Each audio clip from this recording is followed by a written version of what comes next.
karena kita memperingati dan menyambut hari kelahiran Tuhan kita Yesus Kristus. Dia adalah satu-satunya juru selamat bagi kita. Di dalam Dia atau Dia adalah jalan dan kebenaran dan hidup, dan tidak ada seorang pun datang kepada Bapa kalau tidak melalui Yesus. Itu berarti keselamatan hanya ada di dalam nama Tuhan Yesus. Amin Bapak Ibu. Dia juga adalah Raja Damai yang telah meletakkan dasar perdamaian antara kita dengan Allah. Kita diperdamaikan dengan Allah. Dulu kita yang menjadi seteru Allah, sekarang kita menjadi anak-anak Allah. Mari Bapak Ibu, pagi hari ini saya mengajak kita akan memuliakan nama Tuhan, Raja di atas segala raja. Oh Yesusku, Engkaulah Raja Damai. Pagi ini kami akan memuji, kami akan memuliakan Engkau. Kemuliaan bagi-Mu ya Tuhan, tempat yang maha tinggi.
Kasih karunia dan damai sejahtera dari Allah Bapa, Putra, dan Roh Kudus turun atas saudara sekalian.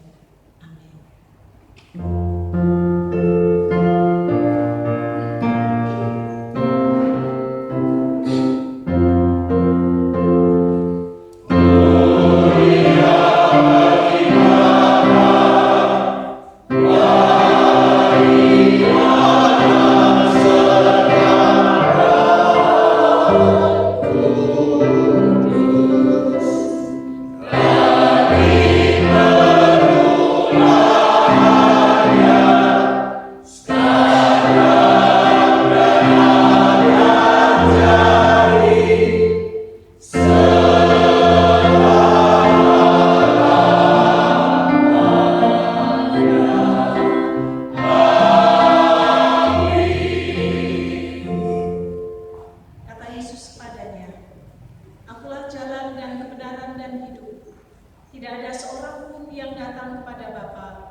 Bersorak-soraklah dengan nyaring, hai putri Sion. Bersorak-soraklah, hai putri Yerusalem. Sebab rajamu sudah datang. Yesus sudah lahir ke dalam dunia. Bila seluruh umat menyambut dia, langit dan bumi memberitakan keselamatan. Langit dan bumi memuliakan nama Tuhan. Kita naikkan pujian ini.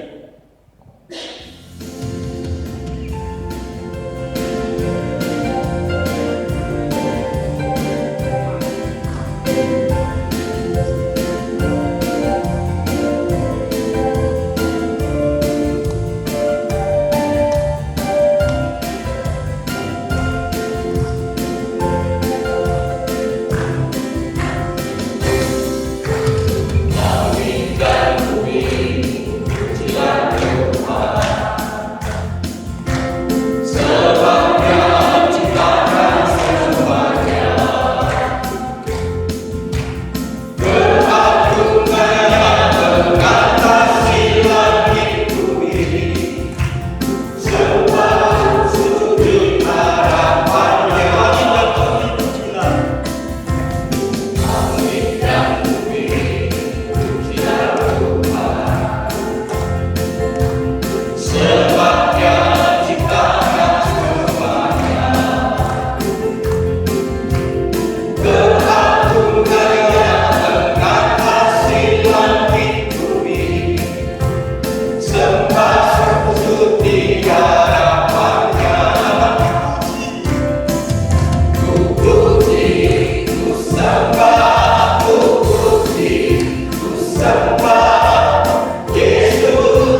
kota yang terkecil di tanah Yudea. Tapi kelahiran Yesus telah membuat kota Bethlehem tidak lagi menjadi yang terkecil. Kelahiran Yesus telah mengubah kota Bethlehem, mengubah dunia, bahkan mengubah status kehidupan kita. Dulu kita adalah hamba-hamba dosa, tapi oleh karena anugerah Tuhan, kita sekarang menjadi hamba kebenaran. Di kota Bethlehem lahir juru selamat manusia. Pujilah Dia. Kita naikkan pujian ini.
Itulah yang diberikan oleh Tuhan bagi setiap kita.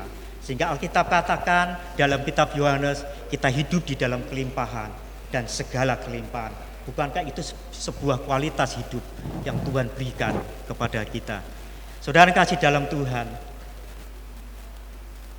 sebentar kita nanti akan menyalakan, di situ ada 7 lilin ya, yang akan dinyalakan oleh 7 orang. Dan nyala lilin ini lambang daripada terang. Di mana 2000 tahun yang lalu terang Tuhan telah hadir di dalam dunia. Yesus Kristus sebagai satu-satunya juru selamat di dalam dunia. Seperti dikatakan di dalam Galatia pasal 4 ayat 4 dan 5. Setelah genap waktunya, kata firman Tuhan, Allah mengutus anaknya yang tunggal, Yesus Kristus, untuk lahir ke dalam dunia. Dan kelahirannya sudah dinubuatkan oleh beberapa nabi, Nabi Yesaya, Nabi Mika sudah menubuatkan tentang kelahiran Yesus Kristus yang ada di dalam dunia. Bahkan kelahirannya juga sudah disaksikan oleh banyak orang. Zakaria, Yohanes Pembaptis yang sudah mempersiapkan jalan bagi Yesus. Maria sendiri, orang-orang Majus, para gembala. Bukankah mereka adalah saksi hidup dari kelahiran Yesus? Tapi toh kelahiran Yesus ditolak. Antikristus bekerja luar biasa. Roh Herodes berusaha untuk membunuh Yesus. Tapi firman Allah janji untuk memberikan keselamatan kepada manusia tidak pernah gagal. Yesus akhirnya menggenapi firman Tuhan lewat kematiannya di atas kayu salib. Darah tercurah, tubuh hancur. Keselamatan diberikan kepada kita. Sebentar kita akan masuk dalam pujian malam kudus. Coba saya mengajak Bapak Ibu merenungkan sejenak. Ketika Maria dan Yusuf sedang tertatih-tatih berjalan di malam yang sunyi, yang gelap, tidak ada orang yang peduli kepada mereka. Pintu-pintu tertutup. Padahal saat itu Maria sedang kesakitan dan waktunya untuk melahirkan Yesus. Tidak ada orang yang menerima. Akhirnya diambil pilihan, tempat yang hina, kandang yang kotor. Dan disitulah Yesus dilahirkan. Dan diletakkan di tempat makanan ternak atau palungan, tempat yang begitu kotor. Raja di atas segala raja, yang menyelamatkan manusia, tidak ada yang menyambut. Lahir dalam kesederhanaan, lahir dalam keadaan hina, tapi Dia adalah juru selamat kita. Dia atas intervensi Allah, Dia tetap dibiarkan hidup. Oleh karena Maria dan Yusuf pada saat itu disuruh untuk melarikan diri ke Mesir, dan disitulah atas intervensi Allah, satu Yesus selamat, satu bayi Yesus selamat. Tapi berapa banyak keselamatan terjadi atas dunia, atas orang-orang yang ada di dalam dunia ini. Kita naikkan pujian. Malam ini sunyi senyap, Bapak Ibu juga. Kita rasakan pujian ini.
Ku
GKMI Bang Sri, dan setelah ujian dari POR GKMI Bang Sri, waktu dan tempat sepenuhnya saya serahkan kepada Bapak Pendeta Paulus Hartono untuk menyampaikan berita Natal.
Bapak Ibu, mari kita berdoa.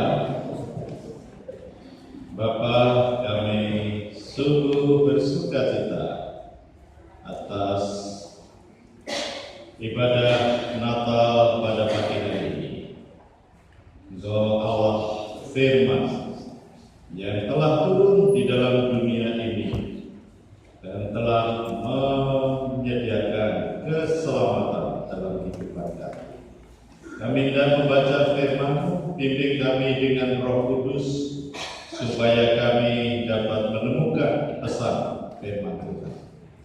Demi Kristus Yesus Tuhan kami berdoa. Amin. Jemaat yang dikasihi Tuhan, pertama-tama saya mengucapkan selamat Natal, juga selamat Natal dari jemaat GKMI Solo. Pada pagi hari ini saya bersama dengan istri, ya, ada di belakang, bisa berdiri. Nah, ini istri Sebenarnya dengan anak yang nomor 5 paling kecil, tapi masih kecapean tadi malam sehingga masih tertidur. Saya ingin mengajak Ibu Bapak membuka di dalam Kisah Para Rasul pasal yang keempat, ayatnya yang ke-11 dan 12. Di dalam satu tema, Yesus satu-satunya juru selamat. Yesus satu-satunya juru selamat. Jesus is the only Savior. Kisah Para Rasul pasal 4 ayat 11 sampai 12. Yesus adalah batu yang dibuang oleh tukang-tukang bangunan, yaitu kamu sendiri. Namun ia telah menjadi batu penjuru, dan keselamatan tidak ada di dalam siapapun juga selain di dalam Dia, sebab di bawah kolong langit ini tidak ada nama lain yang diberikan kepada manusia yang olehnya kita dapat diselamatkan. Amin. Demikianlah firman Tuhan. Kita akan sambung di dalam Yohanes pasal 3 ayat 16. Yohanes pasal 3 ayat 16, demikian firman Tuhan.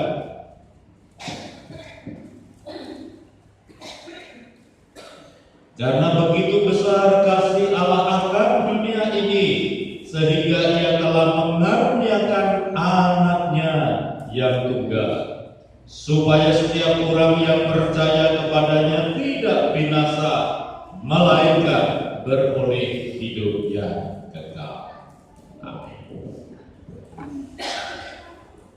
Natal adalah peristiwa yang terbesar di dalam sejarah kehidupan manusia.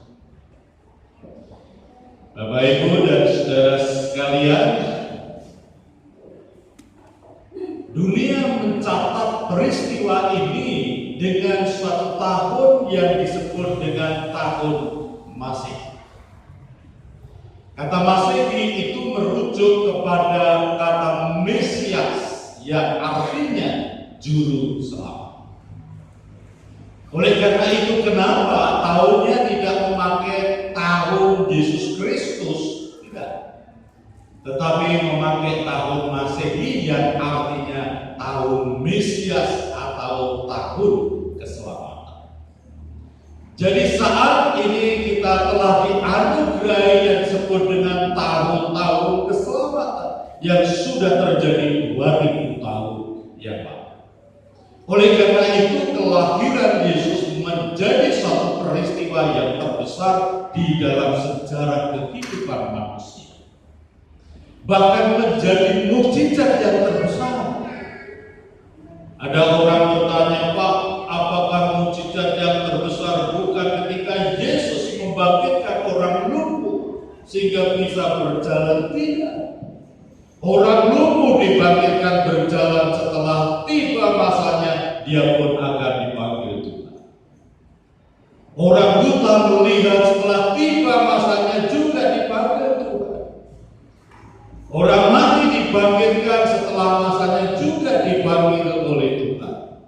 Tetapi mengapa peristiwa Natal disebut mukjizat yang terbesar? Karena Natal adalah satu mukjizat di mana Tuhan memberikan hidup yang berkelanjutan, yang seringkali disebut dengan sustainable life, hidup yang berkelanjutan.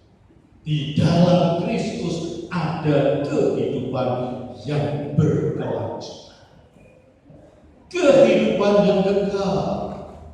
Oleh karena itu, Bapak, Ibu, dan saudara sekalian, Natal, memperingati Natal dapat dikatakan adalah kewajiban. Kita harus menyambutnya dengan penuh sukacita dan kedamaian. Saya sering menyarankan ya anak-anak, kalau pas hari Natal itu usahakan supaya pulang ketemu dengan orang tua, ketemu dengan saudara-saudara, rayakan mukjizat mujizat yang terbesar itu di dalam kehidupanmu karena engkau telah menerima sustainable life, telah menerima kehidupan yang berkelanjutan hanya oleh Yesus. Tebarkanlah sukacita dan kedamaian di hari Natal. Oleh karena itu ya Bapak Ibu, orang itu ya yang sudah lama tidak ke gereja, tapi kalau Natal selalu ingat, benar nggak? Dia akan berusaha meskipun jam 6 pagi untuk bisa datang ibadah Natal. Orang seperti ini berarti dia mengingat bahwa Natal adalah mujizat terbesar yang harus dilakukan.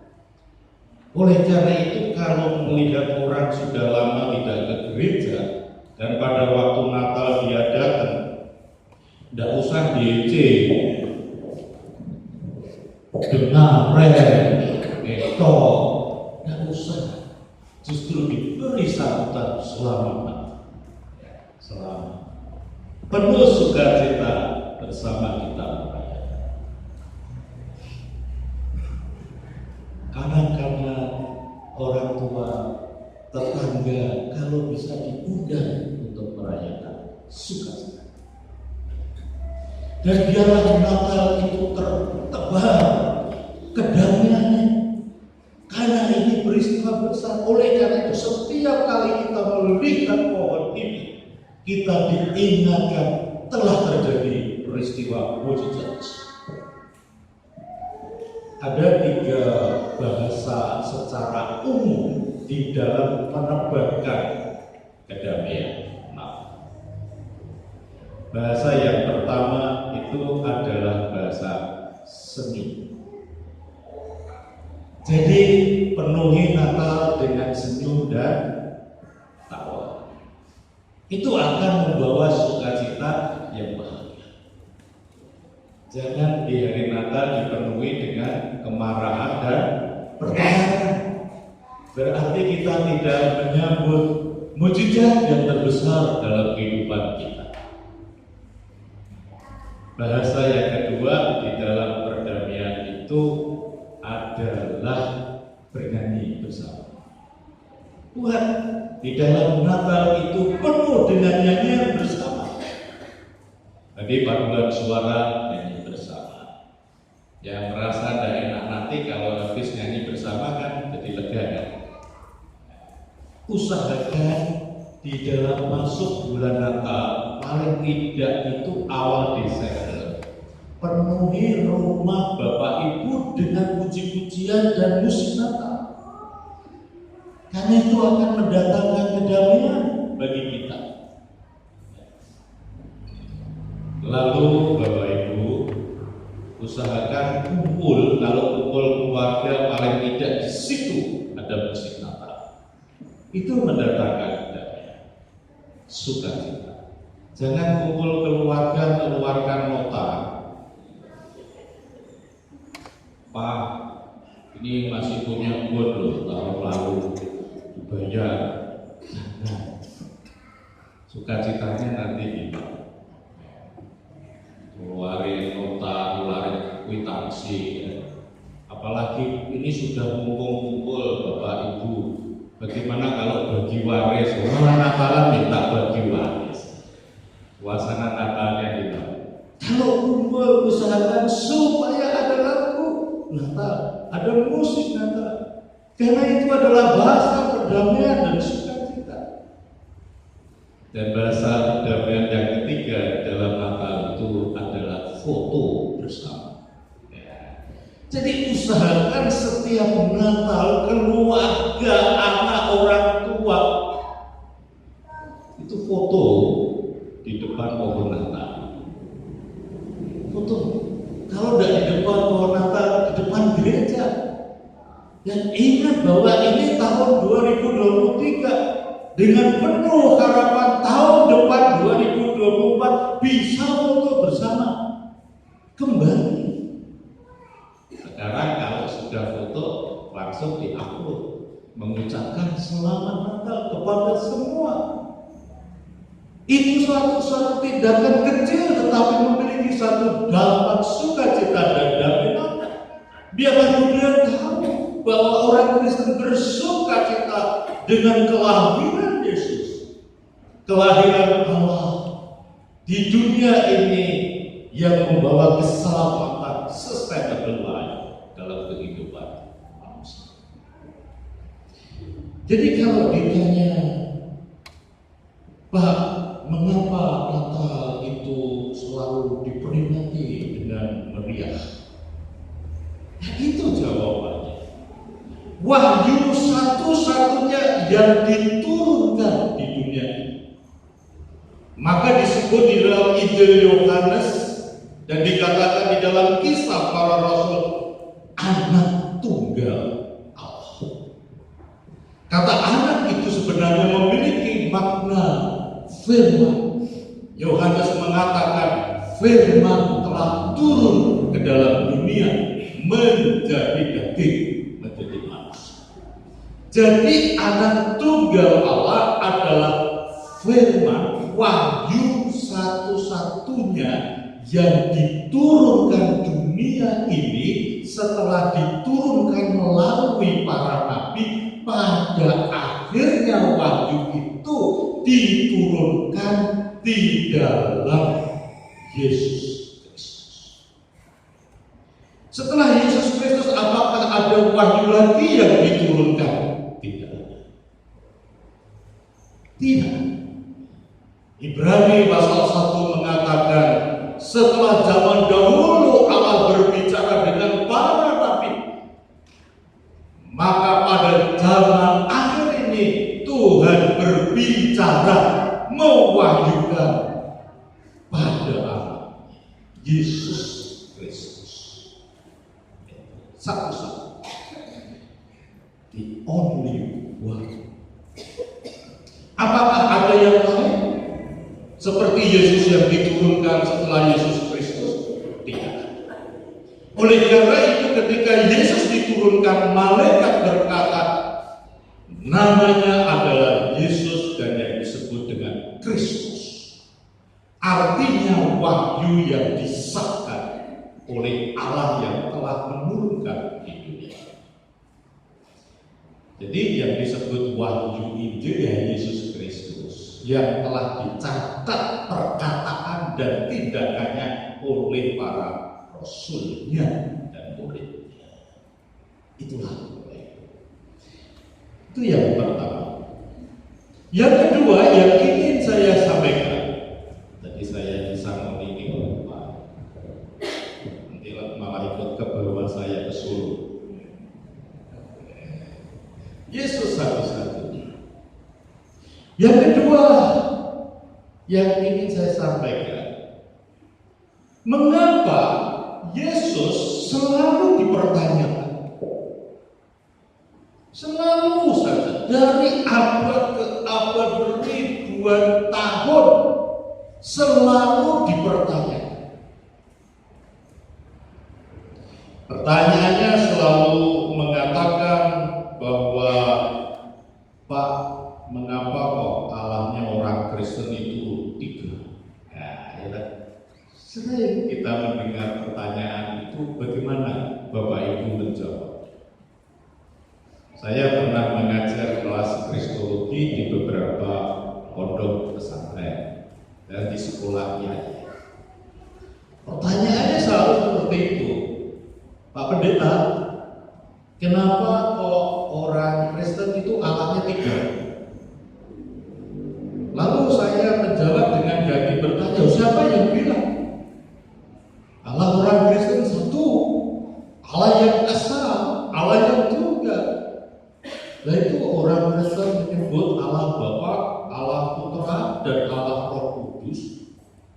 Saya jadi bertanya, kalian itu menyebut Allah yang kalian yakini itu ada berapa sebutan?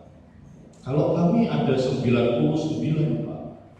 Allah yang Maha Pengasih, Allah yang Maha Penyayang, Allah yang Maha Murah, Allah yang Maha Perkasa, Allah yang Maha Melihat, Allah yang Maha 99. Jawaban saya, Anda 99, kami tidak pernah ribut dan tidak pernah mempertanyakan. Kenapa kami baru menyebut 3 saja, Anda selalu mempertanyakan? Itu jawabannya. Bang Mando, oh begitu ya Pak? Ya iya begitu. Tapi kenapa Pak? Kok Yesus itu disebut manusia, tetapi juga disebut Allah? Nah, untuk menjawab ini saya mau bertanya kepada Anda. Anda percaya enggak kalau Allah itu adalah firman, kalam? Wah iya Pak, kami percaya itu ada di dalam kitab suci kami. Nah begitu. Anda percaya enggak bahwa Isa Al-Masih yang Anda percayai itu adalah kalamnya Allah? Oh iya Pak, kami yakin itu karena ada di dalam kitab suci kami. Loh kenapa orang Kristen menyebut Yesus adalah kalam Allah, maka orang Kristen menyebut Yesus Allah, di mana salahnya? Oh begitu ya Pak? Iya. Karena kalam itu Allah. Dan Yesus adalah kalam Allah yang dilahirkan di dunia ini bukan dengan benih manusia tetapi dengan Roh Kudus, dengan menggunakan kandungan Ibu Maria yang dikuduskan sehingga lahirlah bayi kudus yaitu kalam Allah di dunia ini. Dan itu satu-satunya kalam Allah, wahyu Allah yang diturunkan dalam wujud manusia. Makanya disebut kalam tunggal Allah. Baru mulai mengangguk-ngangguk. Oh ya begitu toh Pak? Ya iya. Bapak, Ibu dan saudara sekalian. Ada juga yang bertanya begini. Kalau Yesus itu Allah, kenapa Yesus mati Pak? Kenapa Yesus mati? Yesus mati adalah dalam karya penebusan. Untuk menebus dosa manusia hanya bisa dilakukan penebusan oleh manusia yang tidak berdosa. Karena tidak ada orang yang bisa menyapu, membersihkan lantai dengan sapu yang kotor. Sama dengan ini ya, korupsi di Indonesia. Ya enggak ada pembersihan korupsi menggunakan sapu pembersih yang kotor. Ya enggak akan bersih-bersih. Demikian juga dengan penyucian dosa hanya bisa dilakukan oleh orang yang tidak berdosa. Nah, siapa di dunia ini orang yang tidak berdosa? Apakah kita bisa mencari baik dari para nabi ada yang tidak berdosa? Tidak ada, semuanya berdosa. Oleh karena itu dikatakan di dalam kitab suci kita bahwa semua manusia berdosa. Dan semua manusia menuju kepada kematian yang kekal. Oleh karena Yesus Kristus satu-satunya manusia yang tidak berdosa karena dia kalam Allah, maka dia bisa melakukan penebusan dosa. Dengan mati di atas kayu salib, korban orang suci sekali untuk selama-lamanya. Tetapi tidak berhenti di situ. Tidak berhenti Yesus mati, tetapi Yesus bangkit dan Yesus naik ke surga. Itu menunjukkan bahwa Yesus adalah Allah. Ada lagu ya untuk trilogi ini. Peristiwa besar di dalam sejarah manusia. Kelahiran Yesus, kematian Yesus, kebangkitan Yesus, dan ia naik ke surga. Ada lagu trilogi ini yang selalu dinyanyikan, boleh pada waktu Natal, boleh pada waktu Jumat Agung, dan boleh pada waktu Paskah. Bapak Ibu tahu lagunya apa? Hari ini tidak dinyanyikan. Dia lahir untuk kami, terus dia mati untuk kami. Dia bangkit untuk kami semua. Terus, Dia Yesus Tuhan kami, Dia Yesus Allah kami, penebus juru selamat manusia. Tadi saya itu nunggu-nunggu, ada ndak ya lagu trilogi itu? Ternyata ndak ada. Ya, ingat ya, nanti Jumat Agung nyanyi lagu itu. Loh, kok Jumat Agung kok nyanyi lagu Natal? Oh enggak, itu lagu trilogi. Pada waktu Paskah nyanyi lagu itu lagu trilogi untuk mengingatkan kita 3 peristiwa besar yang tidak bisa dipisahkan. Kelahiran, kematian, dan kebangkitan. Saat ini mulai seru dibicarakan. Pak, ada yang bertanya, Yesus Kristus itu sama enggak dengan Isa Al-Masih? Ramai dibicarakan. Kalau dilihat dari aspek sejarah memang tidak sama. Tapi kalau dilihat dari aspek keyakinan itu sama. Nah, mau milih mana? Lebih menguntungkan mana? Mau dilihat aspek sejarah atau aspek keyakinan? Nah, kalau saudara kita meyakini bahwa Isa Al-Masih adalah Yesus Kristus, lah untuk apa dipermasalahkan? Bukankah itu malah memberi satu kesaksian bahwa mereka juga mempercayai Isa Al-Masih yang adalah Yesus Kristus? Tidak perlu dipermasalahkan. Kalau mau dilihat di aspek sejarah memang betul berbeda. Karena yang mereka yakini tertulis bahwa Isa Al-Masih dilahirkan di bawah pohon kurma, padahal di dalam Injil Isa Al-Masih dilahirkan di kandang domba. Isa Al-Masih dilahirkan oleh Maryam, saudara Harun. Nah, itu kan sudah terjadi perjanjian lama. Tuhan Yesus dilahirkan oleh Bunda Maria bersama dengan Yusuf. Ya memang berbeda. Tapi kalau dilihat di aspek keyakinan adalah sama. Apa untungnya kita memperdebatkan itu? Agama bukan untuk diperdebatkan, tetapi agama itu untuk diberitakan dan diyakini. Berikutnya yang ingin saya sampaikan yang ketiga. Bapak, Ibu, dan saudara sekalian, kelahiran juru selamat satu-satunya di dunia ini juga datangnya antikris yang begitu luar biasa dan ditunjukkan oleh Herodes. Pada waktu Yesus dilahirkan, antikris bangkit dan bekerja secara luar biasa. Spiritnya menguasai Raja Herodes. Cari, temukan Yesus Kristus. Sampai 1 tahun tidak ketemu, sampai 2 tahun tidak ketemu, sampai muncul keputusan. Semua bayi di bawah 2 tahun bantai habis. Itu kalau bukan perbuatan iblis, perbuatannya siapa lagi? Sehingga ribuan anak dibantai habis-habisan, banjir darah. Dan itu kekejian yang tercatat di dalam sejarah secara luar biasa. Di satu sisi mencatat tentang sejarah besar kelahiran juru selamat yang menghidupkan, di sisi lain adalah munculnya antikris yang mematikan energinya. Jadi kalau kita ditanya apa sih perbedaannya Kristus dan antikris? Ya perbedaannya kalau di dalam jalan Kristus itu menghidupkan. Tapi kalau di jalan iblis atau antikris itu mematikan. Jadi kalau ada orang di dunia ini dengan keyakinannya dia berani mati tetapi tidak berani hidup, itu sebenarnya pekerjaannya siapa? Pekerjaan kekuatan yang mematikan dan bukan menghidupkan.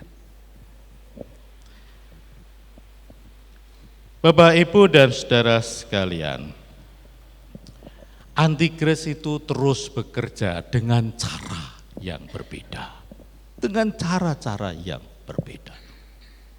Kita tahu zaman sekarang ini apakah spirit Herodes sudah mati? Tidak.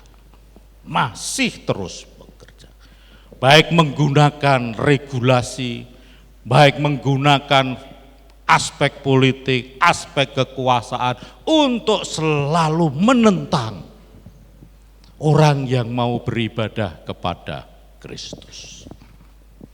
Saya punya pengalaman menarik ya.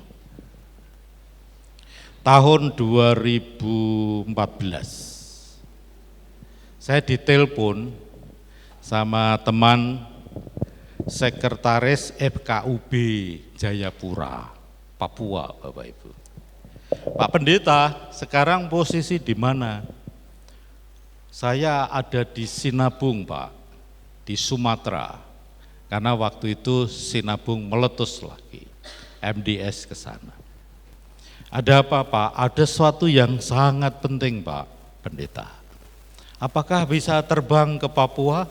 Kami biayai. Karena akan ada pertemuan yang mendatangkan semua pihak, karena ada problem besar, satu masjid disegel. Tidak boleh dilanjutkan pembangunannya. Disegel, masjid bukan gereja yang disegel. Saya katakan karena ini peristiwa besar dan mereka percaya kepada GKMI, MDS, langsung saya katakan, baik, saya akan terbang. Sumatera, Medan terbang dulu ke Jakarta, Jakarta ke Jayapura, itu perjalanan jauh. Sampai di sana pertemuan digelar, saya bertanya dengan ketua FKUB-nya. Kebetulan adalah Romo, kenapa kok masjid sampai disegel?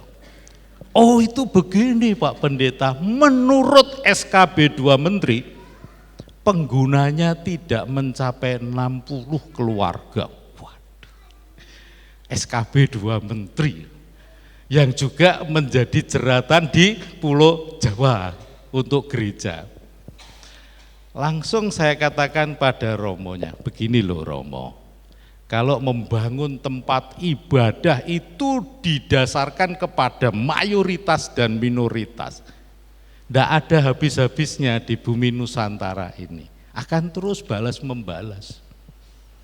Tapi tempatkan pada aspek keadilan umat. Kalau di situ memang ada umat yang mau beribadah, meskipun jumlahnya tidak sesuai dengan SKB 2 Menteri, siapalah kita kok punya hak melarang untuk beribadah kepada Tuhannya. Kita bangun aspek kebangsaan Indonesia, di mana Pancasila itu melindungi warga untuk menjalankan ibadah dan keyakinannya. Juga aspek perdamaian masyarakat. Kalau memang di situ tidak mendatangkan suatu keresahan, kenapa dihalang-halang? Oh Bapak Ibu, dengan perkataan itu 1 tahun ke depan, pada waktu saya kembali ke Papua, ternyata masjid itu sudah jadi. Saya tanya, sudah jadi masjidnya? Wah bagus Pak, sudah. Ada problem apa lagi? Oh ternyata problemnya itu tower masjid itu bangunannya lebih tinggi dari tower lonceng gereja Pak. Oh itu toh masalahnya juga. Jadi gerejanya enggak terima karena loncengnya disaingi sama ketinggian tower speaker itu. Tapi yang membuat saya gembira pada tahun 2015 di AB Pura itu dibuat acara musyabakoh tilawatil Quran bersamaan dengan Pesparawi, pesta paduan suara gerejawi. Wah itu yang luar biasa. Di Papua terjadi suatu toleransi merawat kemajemukan yang hebat. Papua itu kalau bicara di perkotaan itu sudah majemuk, ya tidak homogen lagi, tapi sudah heterogen itu di perkotaan. Nah, Bapak Ibu dan saudara sekalian, pertentangan untuk orang beribadah pada Tuhan itu adalah spirit Herodes, ya, yang masih selalu hidup untuk membuat orang itu tidak menyembah kepada Yesus. Sehingga tidak heran kalau di Jawa, terutama di Jawa ini loh, ya, beberapa daerah yang tingkat intoleransinya tinggi. Kalau di Jawa, Pulau Jawa ini terutama adalah Jawa Barat, itu intoleran yang sangat tinggi. Ya, selalu mencoba menghalangi orang untuk beribadah kepada Yesus Kristus, Juru Selamat satu-satunya. Dalam hal seperti ini itu selalu tantangan bagi saya. Pada waktu Cianjur, Jawa Barat itu gempa, ribuan rumah roboh. Kami masuk di sana. Satu saat kami menemukan salah satu pondok pesantren di Cianjur. Itu tempat untuk ngajinya itu roboh. Saya datengin dengan teman-teman, ketemu Pak Ustadznya. Wah, yuk kita bersihin pondok pesantren yang tempat ngajinya roboh. Oh ya, mari Pak, siap kita. Dikerahkan mahasiswa dari Papua, dari Kupang, dari Jawa, masuk ke pondok pesantren bersama dengan santri itu membersihkan bongkaran-bongkaran bangunan. Waduh, Pak Ustadz sampai terharu. Baru kali ini Pak saya melihat pondok ini didatangi orang Papua, orang Kupang, dan mereka kerja keras untuk membersihkan bangunan kami yang roboh. Setelah semua rapi, lalu saya tanya kepada teman yang ada di GKI Jawa Barat, Pak, ayo kumpulin dana, bagaimana kalau kita membangun pendopo toleransi, biar bisa dipakai untuk tempat ngaji di pondok pesantren Cianjur ini. Oh ya siap Pak Paulus, ayo kita kerjain. Kami garap Bapak Ibu, 1,5 bulan berdiri sebelum Idul Fitri tahun yang lalu. Ketika berdiri, aduh ustadznya, santrinya senang bukan main, karena tempat itu bisa dipakai tarawih sama-sama, bisa dipakai ngaji lagi, dan dipakai merayakan Idul Fitri di pendopo toleransi. Sampai sekarang terjadi. Yang ingin saya sampaikan Bapak Ibu dan saudara sekalian,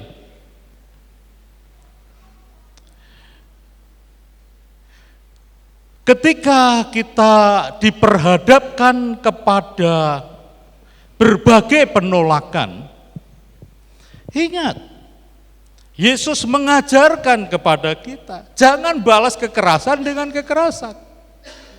Doakan orang yang menolakmu. Doakan orang yang membencimu. Kasihilah orang yang memusuhimu. Ajaran Yesus memang terkadang sangat radikal, tetapi memang itulah ajaran yang menghidupkan. Karena keselamatan itu berarti kehidupan. Kalau sustainable life adalah kehidupan yang kekal. Kadang-kadang orang melihat orang Mennonite itu agak gila. Karena menerapkan ajaran Yesus ini. Mengasihi musuh, mendoakan orang yang bertindak keras padamu. Kadang kita orang Mennonite ini dianggap gila. Tapi memanglah demikian, karena kita dipanggil untuk membawa damai. Orang sering bertanya, Pak Paulus, Anda ini pendeta, kok Anda bisa berani keluar masuk di markas-markas dan di pondok-pondok? Ya karena saya ingin menebarkan kedamaian yang Yesus ajarkan. Kalau kita dibenci jangan balas benci, tapi kasihi. Kalau kita ditindak kekerasan jangan balas dengan kekerasan, balas dengan kebaikan. Maka seringkali ya saya itu kalau habis Idul Fitri itu selalu berkunjung ke pondok-pondok dan terutama ke markas-markas itu ya, laskar-laskar jihad. Apa enggak takut Pak? Oh enggak. Kok takut kenapa? Karena mereka kan juga punya akidah. Pada waktu Natal sekarang ini sudah mulai banyak yang memberi ucapan Natal. Tadi pagi saya lihat HP saya ini, sudah banyak ucapan selamat Natal dari orang-orang yang dulu tidak mau ngucapin selamat Natal, sekarang sudah banyak. Demikian juga kalau hari raya agama lain kita datangi. Mereka punya akidah. Kalau orang datang silaturahmi itu berarti rekonsiliasi. Silaturahmi itu rekonsiliasi. Semakin orang itu berbeda sangat kuat, maka nilai rekonsiliasinya semakin tinggi. Dan orang yang silaturahmi harus diterima dengan baik. Tidak boleh dilakukan kekerasan. Makanya saya selalu anjurkan pada pendeta-pendeta, ayo berkunjung pada waktu Idul Fitri, supaya Anda pada waktu Natal, Pak Ustadz juga memberi ucapan selamat Natal. Nah, kalau kita tidak mengunjungi, ya kalau kita tunggu terus ya tidak akan pernah muncul itu ucapan selamat Natal. Kalau saya berkunjung, itu biasanya ditanya sama istrinya, Pak Pendeta mau minum apa? Ibu tolong buatkan saya kopi yang airnya mendidih tanpa gula. Airnya mendidih Bapak Ibu. Dibuatin betul, lalu disogatin. Bapak Ibu tahu kenapa saya minta kopi air mendidih? Sebab dengan kopi air mendidih, paling tidak minimal saya punya waktu 1 jam untuk ngobrol dengan dia. Enggak? Coba air mendidih 5 menit, lidah bisa bengkak semua. Paling enggak kalau mendidih kan dibiarin dulu 10 menit ngobrol ya, membuat supaya ini komandan-komandan ini mau cerita tentang kekerasan-kekerasan yang pernah dilakukan untuk ngobati hatinya. Lalu ditiup, belum diminum baru ditiup, ajak cerita lagi. Baru diminum sedikit, kalau langsung glek seperti orang kehausan, wah tidak bisa merasakan kita makan karena lidah kita bisa minum sedikit, cerita lagi, tanya lagi, pertanyaan yang membuat dia banyak bisa cerita, yang menyentuh perasaan. Pak, sudah makan atau belum? Ya dia jawabannya sudah atau belum, setelah itu sudah selesai, tidak ada ceritanya. Tapi kalau saya bertanya, Pak, dulu pada waktu berangkat di Ambon itu, perang dengan orang Kristen, perasaan komandan itu bagaimana pada waktu itu? Perasaannya. Wah, dia cerita banyak panjang lebar. Ya. Pada waktu saling membunuh gitu ada rasa penyesalan. Dia cerita. Kadang-kadang kalau cerita sambil menangis. Itu artinya keluarin racun-racun dalam hatinya, ya. Nah, ketika kita menerima keselamatan yang dari Yesus, kita menerima sukacita dan damai sejahtera. Dan itulah yang harus ditebarkan. Baik di tengah-tengah keluarga, di gereja kita, di masyarakat, dan juga di negara kita. Ini keluarga saya ya, sama mantu saya. Jadi sekarang saya sudah punya cucu nih. Nah ini satu cucu. Ini mantu saya dan ini anak-anak 5. Kami menyambut Natal dengan penuh sukacita, berusaha untuk bisa foto bersama. Karena ini saya keliling dari tanggal 9 kemarin, kemudian sampai sekarang, ya nanti foto bersamanya setelah tanggal 26, setelah tiba di rumah. Tebarkan sukacita. Dan juga tebarkan kedamaian di tengah-tengah masyarakat kita. Bagaimana menebarkan kedamaian di tengah-tengah masyarakat? Saya ingin katakan, Bapak Ibu, gereja di Indonesia, terutama di Jawa ini, kita dipanggil untuk merawat kemajemukan. Apalagi gereja di daerah Jawa bagian utara yang sangat plural, ya. Kita dipanggil untuk merawat kemajemukan. Terlebih-lebih adalah gereja Menonet. Mengapa kok begitu, Pak? Karena dalam sejarahnya gereja Menonet itu, Sending Menonet sangat dikenal dalam merawat kemajemukan. Ada orang bertanya begini, Pak, kenapa kekristenan ini pusatnya ada di Indonesia Timur? Kenapa? Karena Sending yang masuk di Indonesia, Reform, ya, Calvin, sebagainya, ya, Metodis, adalah Sending yang dari Eropa. Mereka masuk ke Indonesia itu melalui VOC untuk keamanan. Nah, VOC kan berdagang, ada perjanjian, kalian boleh masuk bersama kami tetapi tidak boleh bersentuhan dengan kerajaan-kerajaan agama lain. Nah itu. Terlebih-lebih mereka punya traumatis perang salib yang masih sangat kuat dalam sejarah, itu menimbulkan trauma. Sehingga sangat takut untuk berdekatan dengan agama lain. Tapi kenapa, Pak, Menonet kok berani berdekatan dengan agama lain? Karena Menonet tidak punya traumatis perang salib. Pada abad 15 itu banyak kekerasan yang dihadapi, tetapi orang Menonet mampu mentransformasikan kekerasan menjadi perdamaian dengan terus menyebarkan berita kabar baik dari Yesus Kristus.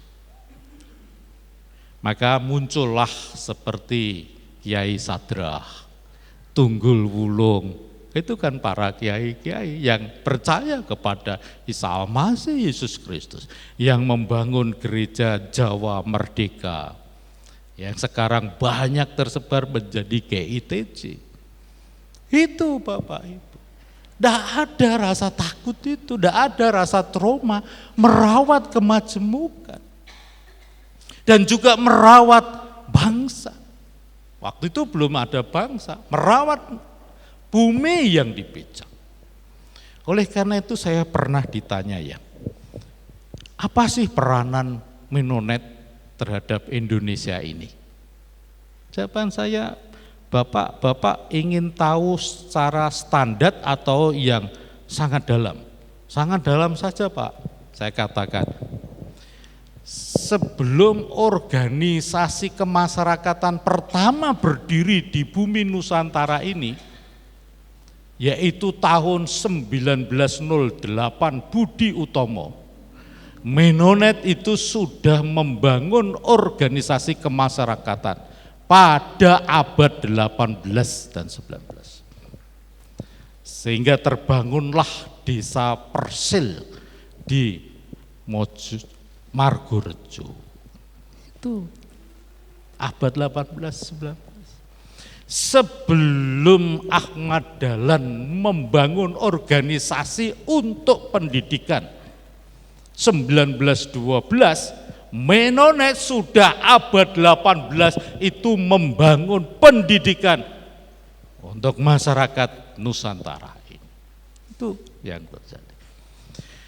Sebelum berdirinya rumah sakit kusta, rumah sakit klinik dan sebagainya yang didirikan oleh yang lain-lain, dari abad 18 Menonet sudah mendirikan klinik kesehatan, sudah mendirikan rumah sakit untuk penderita kusta yang sekarang diambil alih oleh pemerintah, itu rumah sakit kusta Dono Rojo. Sampai dalam sejarahnya ada gereja yang namanya Gereja Dono Rojo. Bapak Ibu tahu, itu ternyata ketika Raja Belanda mengetahui bagaimana kiprah layanan orang-orang Mennonite, sampai ketika mendengar ada suatu berita bahwa orang-orang yang sudah disembuhkan dari kusta, tetapi ketika mau masuk gereja ditolak oleh jemaat yang tidak menderita kusta. Lalu Raja Belanda kirimkan uang untuk bangun gereja khusus bagi penderita kusta. Maka gerejanya disebut Dono Rojo. Dono itu dana, itu uang, raja itu raja. Jadi dana dari raja untuk membangun gereja penderita kusta. Merawat kemajemukan. Nah, kenapa kekristenan banyak di Indonesia Timur? Karena para sending selain Mennonite itu dia selalu menghindari kerajaan-kerajaan agama lain. Masuknya ke agama-agama suku, ke daerah-daerah suku. Maka masuklah kalau di Sulawesi Toraja, Mamasa, ya. Terus kemudian Makassar tidak berani karena Makassar kerajaan agama lain sangat besar. Lalu Minahasa. Kalau di Sumatera ya Batak, ya, kemudian suku mana lagi? Terus Nias, terus Mentawai, suku mana lagi ya? Nias, Mentawai, yaitu yang di Sumatera. Kemudian masuk di wilayah tengah, Sulawesi, terus tengah, Ambon, Maluku, kemudian Kupang, ya, dan sebagainya sampai Papua. Di Jawa, ya, sending Mennonite yang berani masuk di daerah Jawa pesisir bagian utara yang sangat kuat, kekuatan politik agama lain. Ya. Tetapi membangun suatu persaudaraan sangat kuat. GKMI Bangsri itu adalah salah satu GKMI Mennonite yang ada di daerah Jawa Tengah bagian utara. Kita dipanggil untuk merawat kemajemukan, tetapi bukan berarti berhenti untuk memberitakan tentang kabar keselamatan, kelahiran Yesus Kristus, the only one Savior. Tuhan Yesus memberkati, selamat Natal, sambutlah sukacita, damai Natal, dan tebarkan kabar keselamatan bagi banyak orang. Tuhan memberkati Bapak Ibu, mari kita berdoa. Bapa kami yang di surga, kami sungguh bersyukur atas kelahiran firman di dunia ini, wahyu yang membimbing kami dalam keselamatan hidup.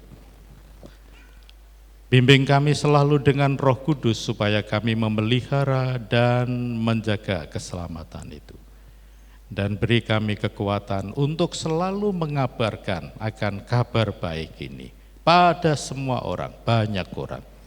Supaya banyak orang juga diselamatkan.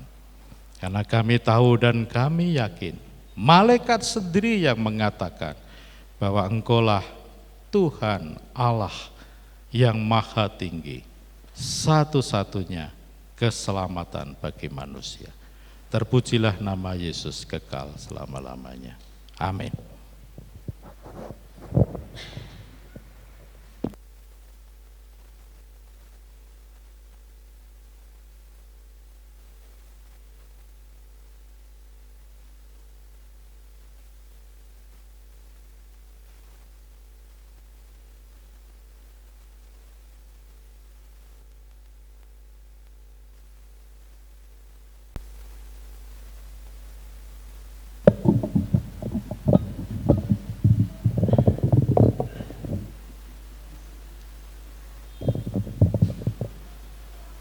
Saya mewakili hamba Tuhan, majelis dan segenap panitia menyampaikan terima kasih kepada Bapak Pendeta Paulus Hartono yang telah memberkati kita semua lewat berita Natal pada pagi hari ini. Doa kami kiranya Bapak terus akan dipakai oleh Tuhan, makin hari makin berkenan dan menjadi berkat sehingga nama Tuhan dipermuliakan. Terima kasih Pak. Ya. Saudara yang kasih dalam Tuhan, kita akan memberikan persembahan. Ya Bapak Ibu, Natal itu sebuah kado yang terbesar, yang terindah, yang terbaik yang Tuhan berikan bagi kita atau bagi dunia. Ya, di dalam 1 Korintus 9 ayat 15. Itu sebabnya pagi hari ini saya mengajak nanti Bapak Ibu, di hari Natal ini kita juga akan memberikan yang terbaik bagi Tuhan. Bapak Ibu yang sudah mempersiapkan persembahan dari rumah nanti bisa maju ke depan dan memasukkan persembahan itu dalam palungan yang sudah disediakan. Di depan ini Bapak Ibu ada palungan, nanti Bapak Ibu berurutan bisa memasukkan persembahan ke dalam palungan yang sudah disediakan. Saya mengajak Bapak Ibu bangkit berdiri. 1 Tawarik pasal 29 ayat 17a sebagai dasar kita memberikan persembahan. Aku tahu ya Allahku, bahwa Engkau adalah penguji hati dan berkenan kepada keikhlasan. Maka aku pun mempersembahkan semuanya itu dengan sukarela dan tulus ikhlas. Mari kita akan berdoa. Tuhan, terima kasih untuk segala kasih dan kemurahan, kebaikan dan anugerah-Mu yang Kau beri dalam kehidupan kami. Terima kasih untuk karya dan pekerjaan Tuhan yang sudah Engkau nyatakan dalam hidup kami, bahkan yang akan Tuhan kerjakan di dalam kehidupan kami. Pagi hari ini dengan rasa syukur, kami memberikan korban persembahan bagi hormat dan kemuliaan nama Tuhan. Tuhan memberkati setiap kami yang hadir pada pagi hari ini. Terima kasih Tuhan. Dalam nama Tuhan Yesus kami sudah berdoa dan mengucap syukur.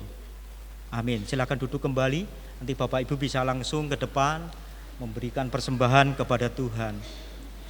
Yesusku penyelamatku, tiada yang seperti Engkau.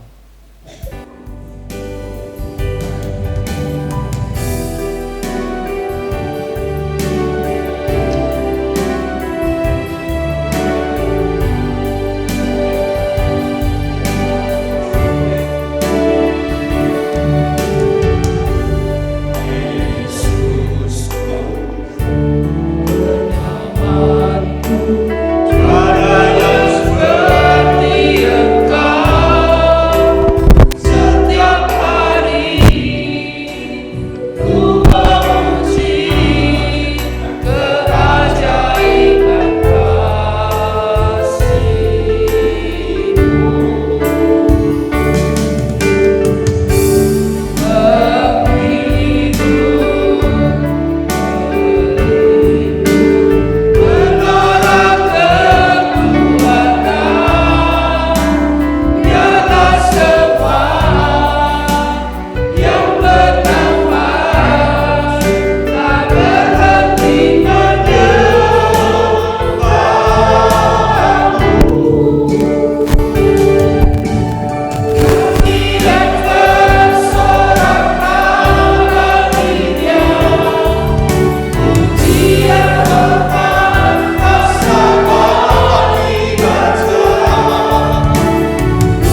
nanti Bapak Ibu, nanti sore jam 5 ada perayaan Natal ya, yang dimeriahkan dengan talent show. Ada persembahan talenta dari beberapa komisi yang ada di gereja ini. Itu sebabnya sangat diharapkan Bapak Ibu semua ajak keluarga bersama anak-anak untuk hadir dalam perayaan Natal nanti sore jam 5. Dan bagi Bapak Ibu yang membutuhkan penjemputan dengan mobil gereja, masih tetap disediakan penjemputan mobil gereja. Ya, terima kasih. Lalu perjamuan kudus Bapak Ibu akan kita adakan dalam kebaktian tahun baru atau buka tahun 1 Januari 2024 jam 6 pagi. Bapak Ibu bisa mempersiapkan diri supaya lewat perjamuan kudus, persekutuan dengan tubuh dan darah Tuhan yang dilambangkan dengan roti, hosti ataupun anggur akan memberi kekuatan yang baru dalam kehidupan kita, dalam pengiringan dan pelayanan kita kepada Tuhan. Lalu yang terakhir, selesai ibadah, Bapak Ibu jangan pulang, ya, jangan pulang, jangan tinggalkan gereja ini. Setelah selesai ibadah, ada ramah tamah nanti di belakang. Bapak Ibu bisa menikmati snack yang sudah disediakan oleh panitia, teh ataupun kopi kalau Bapak Ibu suka kopi. Nanti Bapak Ibu selesai ibadah bisa lewat di depan ini, keluar lewat pintu samping, lalu langsung ke halaman belakang gereja. Kita beramah tamah sebentar, jangan pulang Bapak Ibu ya. Terima kasih.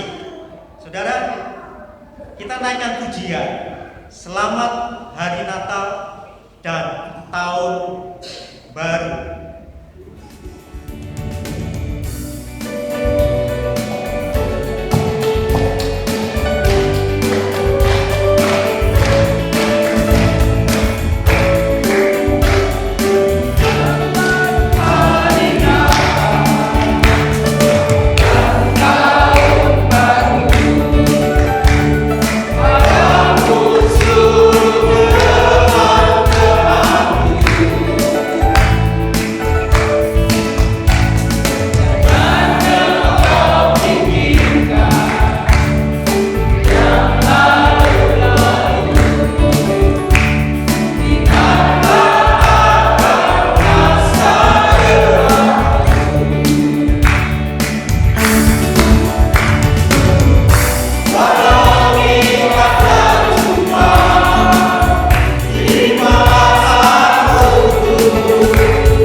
Jemaat yang dikasihi Tuhan, pulanglah dengan damai sejahtera dan terimalah berkat Natal dari Tuhan kita Yesus Kristus.